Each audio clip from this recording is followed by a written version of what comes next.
Shirinlik odamning kayfiyatini ham ko'taradi, turishini qarang buni deydi. Shirinlikni juda ko'pchiligimiz zarar deb bilamiz. Aslida bu zararmi? Zarardan ko'ra foyda taraflari ko'p. Bilasizmi nimaga? Hali men ko'rmadimki, shu paytgacha shirinliksiz katta bo'lgan bolani. Bolalarni o'zi agar bilsangiz, tili birinchi "oh ber" deb chiqadi, to'g'rimi?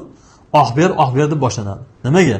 O'sha yosh bola ham, yosh katta ham shirinlikni bir xil yaxshi ko'radi. Bolalarda balg'am ko'p bo'lganligi uchun shiraga talab kuchli bo'ladi ularda. Tanasiga talab qiladi shu narsani. Berish kerak. Uni taqiq qo'yib bo'lmaydi. Rag'batlantirish o'laroq berish kerak. Bu bir. Ikkinchisi, har haftaning bir kunini shirinlik kuni qilib qo'yinglar.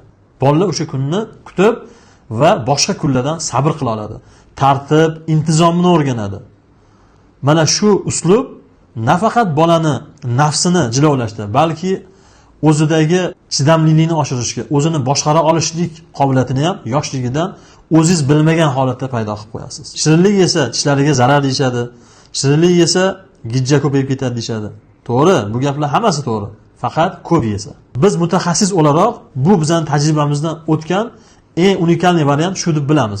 Agar bundanda yaxshi uslublar bo'ladigan bo'lsa, kommentariyada o'z fikringizni qoldiringlar. Biz hozirgi mana bu ko'rsatayotgan shirinliklarimiz bu shirinliklarni reklama qilish emas. Aslida bu narsa tushunarli bo'lishligi uchun qo'yildi. Biz tarafdori bo'lgan narsa tabiiy shirinliklarni nazarda tutdik. Agar u ham bo'lsa